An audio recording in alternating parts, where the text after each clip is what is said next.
Master Your Mindset with Nate Skula and Kim Adele. Hey. I love that new intro.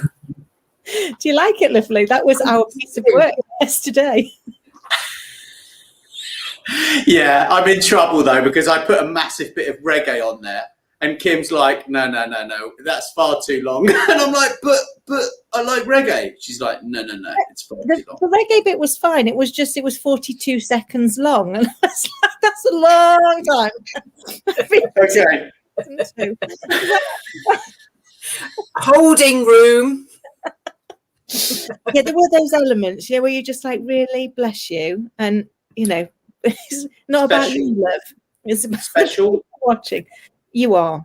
But Thank anyway, you. Today we are joined by the fabulous Wendy Harris. It's an absolute joy, my lovely. It's always fun to chat to you. And it's nice that this time we get to interview you because you always so kindly interview us. So welcome. Thank you, I think. Oh no, I'm really looking forward to this because with you pair, I just have no idea where the conversation's going to lead. So I'm all yours. Fabulous. And to be fair, that pretty much is how most of our conversations I don't think we always know where they're going to go, do they? We just like meander them through. That's cool. That's pretty cool. So yes. Can I interject? Sorry about that. So we're gonna talk about how to make your conversations count through emotionally intelligent communication, which clearly I'm learning, right? So Kim's teaching me, Wendy. She's teaching me why empathy matters. So what do you think, Wendy? Why does empathy matter in a communication? Oh, because it's a two-way street. Isn't it? If all you're going to do is talk at somebody and not listen, then you've only got your own motives that you're looking to achieve. So you're not putting the other person front and center of whatever it is that you're looking to do. Help them, show them, teach them, whatever. So it could just be a teddy bear on the shelf that you're talking to if you haven't got any empathy. In that space. So true, though, isn't it? Because actually, if you're not, I think all communication is about trying to understand, isn't it? To try and understand the other person's point of view and then to see how you work on it together. And if you aren't interested in the other person's point of view, you're not going to go very far, are you? If you're talking to yourself for a very long time. Oh, I do that all the time. It's not always the nicest conversation. Is that because you're like prepping up for something bigger? Because I find that sometimes having the conversation with myself is actually with somebody else in mind, but I'm having the conversation because I'm trying to control where it's going to go. Yeah. Well, you try and think it through, don't you? Particularly if it's I don't know if it's the same for you, particularly if it's a conversation I'm not looking forward to, i.e., it might have to, there might be some level of conflict in it, or there might be a potential that it's not going to land particularly well. Say, for example, you're giving feedback and just the word has everybody running for the hills, doesn't it? And I'll kind of like, I'll debate that through in my head. It never goes as badly as it does when I role play it.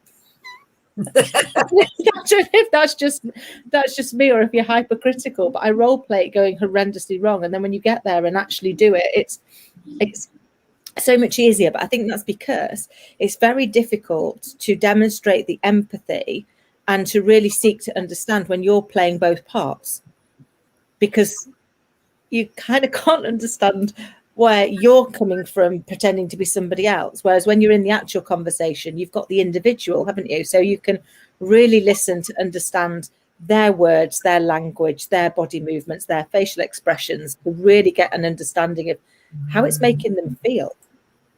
And it goes into two camps as well, doesn't it? Because you can have those conversations with people that you don't know because you're trying to imagine how it will go.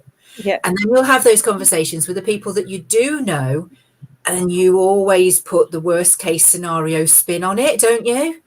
Because let's face it, you know, if it's not a disappointment, then it's actually quite good. There is something about actually almost having to go through the worst version first, isn't there, before you can find that better one. Yeah. Yeah, it's strange.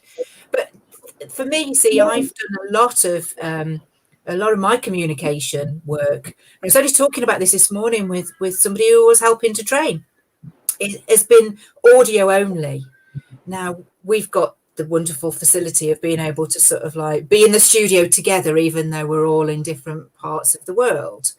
But when you're on the phone, you're sort of locked in and you're honed in just purely on that one sense of your hearing. And there's just such an intimacy in that you have to then use this to convey that empathy in your tone of voice as well, because you haven't, you know, we can only imagine the body language that's going on around that, can't we? Yeah, very true. I mean, I think building relationships with people, understanding, you know, the person you're communicating with and understanding their needs is crucial, right? And I mean, you know, Kim's got masses of experience in like the corporate world.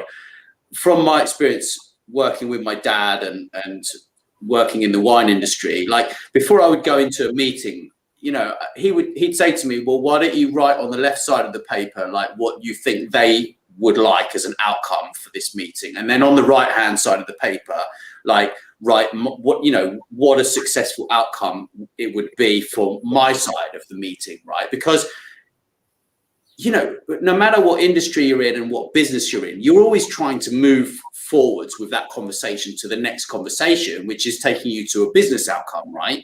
Because we're in business to be in business, like to stay in business, right? So every conversation is leading you to a stronger relationship, which is going to build a better business relationship. So understanding their needs is like just crucial, right? This comes back to a lot of things that Kim Adele says, in as much as that you've got to align those beliefs. And one of the things that I teach people when they say, oh, you're a telephone trainer and you're an outbound cold outreach, oh, that's great, you can get me loads more sales.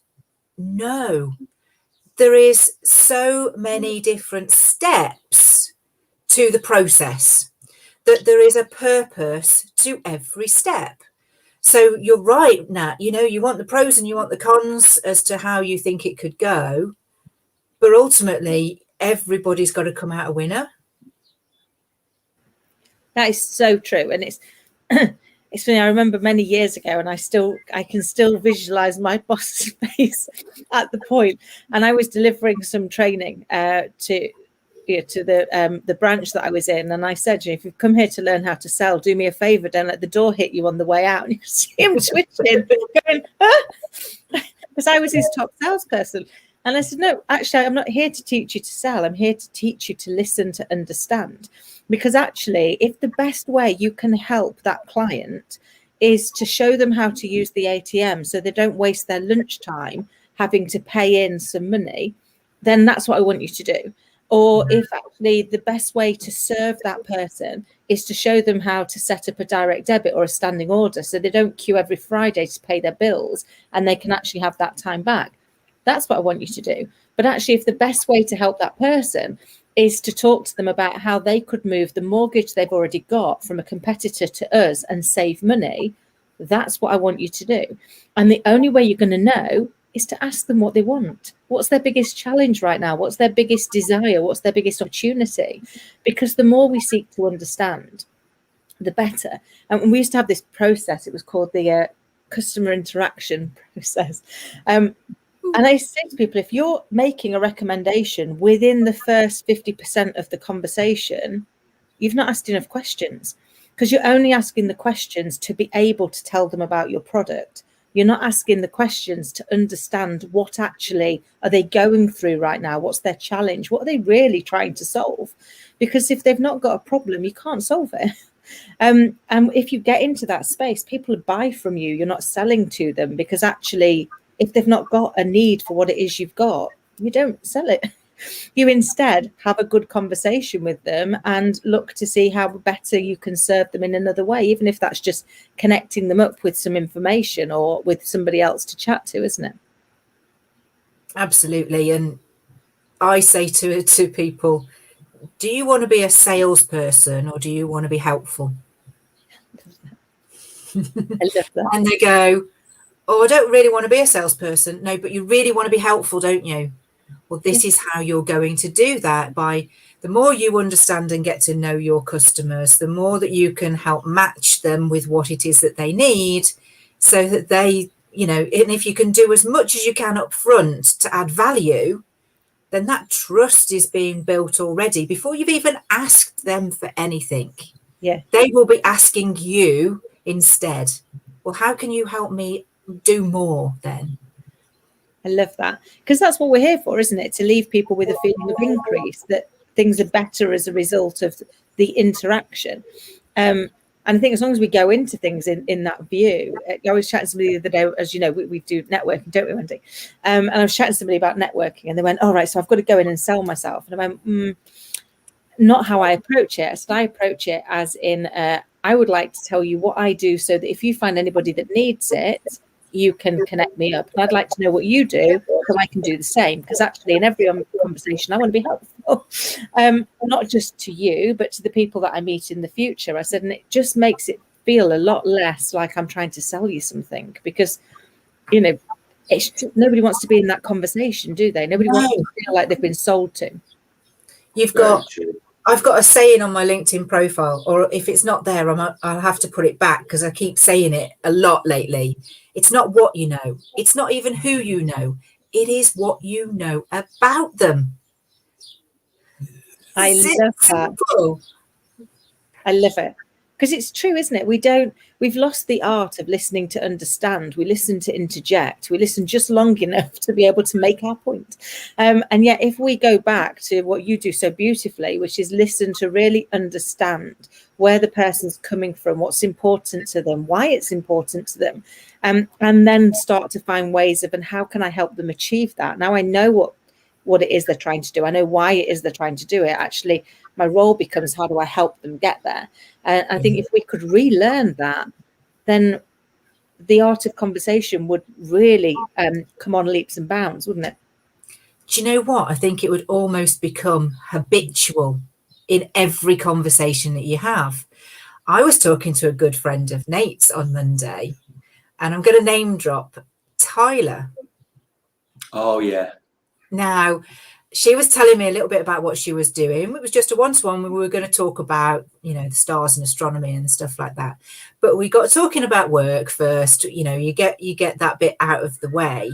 And immediately my brain was, who do I know that could help you get to where you want to be, doing what you want to do? And what other things can I think of that could help you, instead of going the route that you're going, to go that way, to go that way, and to go that way?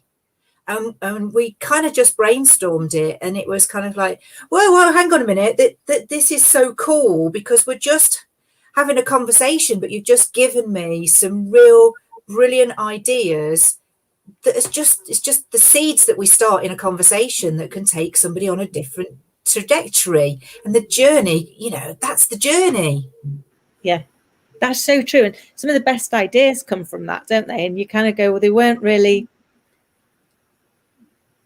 thought out at the time. They were just, as you say, seeds that dropped into conversation. And before you know it, something amazing happens later on that you kind of like track it back, don't you? And go, oh, that started there. Or you get on a conversation and you're supposed to, you know, I do it with clients all the time, and they'll have told me what it is they want to talk about. But when they turn up, you just know that there is something else that is front of mind. And so I'll say to them, like, we can absolutely get to what it is you want to talk to me about, but just chat first, because it feels like there's something else that's You're telling me you want something, but I've got a feeling you need something else. Yeah. So actually there's going to be more than that. Yeah. And we'll get to both, but let's just chat about it first. And they're like, oh yeah, but I really should stick to that. I was like, give yourself permission to deal with whatever it is that's currently trying to take control of your thought process, because until you allow it, you're never going to get to the other thing anyway. You're just going to feel frustrated, and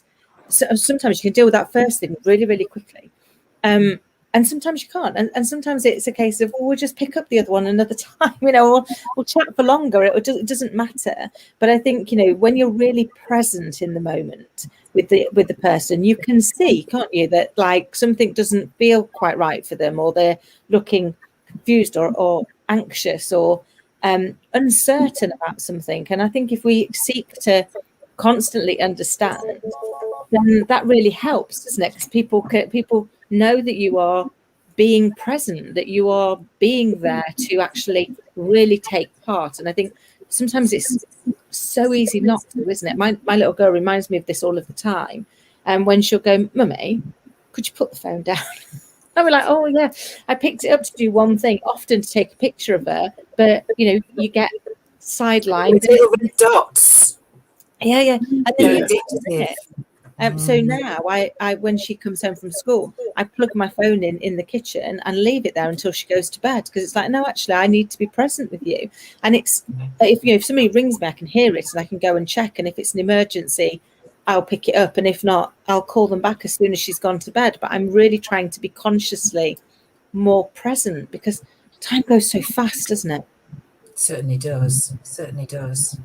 And one of the tips from the mental health first aider training that I did a couple of years ago was to decompress from your digital, and that really means put your phone down for at least an hour a day, please. So I've got my log cabin where I am now in the garden, and I go into the house. The phone goes on the side, and it gets on charge. I'm cooking the dinner. We eat together at the table. So we have that conversation of being able to listen to each other and, find out what's going on in each of our lives, how our day's gone, what we're really looking forward to, whether it's the weekend or, my team is doing something at sports and she's had an integrity thing. The temptation could be that at the end of dinner, when you cleaned up the kitchen, to pick it up and just check it. But actually, it's just got so much easier to just abandon it, and leave it there, because once you feel that you're part and present of something, stay there. That's the most important thing to you is your family, isn't it? Yeah. Well, because you see this, you miss the nuances, don't you, in the really subtle things. And when you're really there and you're really present, and it was funny because I always feel a bit guilty, because obviously I'm a single mum, and I worry I get to see her grow up all of the time, and other people miss out on that joy. And then I realised I was missing out on it, desperately trying to record it to share with people that weren't there. And it was like, I'll still do some of that, because it's massively important that she stays really connected, with a father, with grandparents and the rest of the family. But actually now I give myself permission to be selfishly involved and go, do you know what? I've taken a couple of pictures today. You've got that. I'm not doing any more, because I'm just going to enjoy being with her and having dinner together, chatting about our day, or what's happened. What's she looking forward to most? Tends to be Sweeties or Ballerina, to be fair. She is only 4. But even so, but teaching her the art of conversation. And actually, it was funny. We went for dinner on Saturday with a good friend of mine.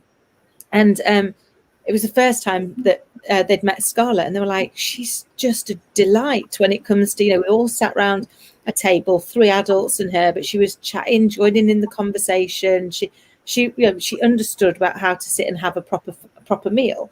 And I said, but it's important. It's a skill she's going to need. Yeah, that's a true skill. Yeah, absolutely. Well, look, Wendy, I'm really sorry, but Kim's got to go and do something, so we're going to have to finish up now. But I think just to sum it up, right? So basically, what we're saying is to be present is like the most important thing, and in order for us to be present, we need to actually put our phones down. We need to get rid of distractions and actually listen to what the other person is saying. And that's going to enable us to communicate with emotional intelligence if we listen to understand and not listen to interject. I'm sorry, I had to interject. I I should just explain I've got to go and do something. You know, we've been chatting a lot recently about self-care. I've had a trapped nerve for a month. I'm finally today going to the osteopath to get it sorted. Hooray! Chatting to people about self-care, I have failed epically to do any myself, and it was just a clash because this was the first time they could go. So let's do it again, Wendy, because it's always such a joy. Time just disappears. Be happy to. And thank you for sharing your insight. As always, it's been a delight. Thank you. Thanks for listening to Master Mindset. Please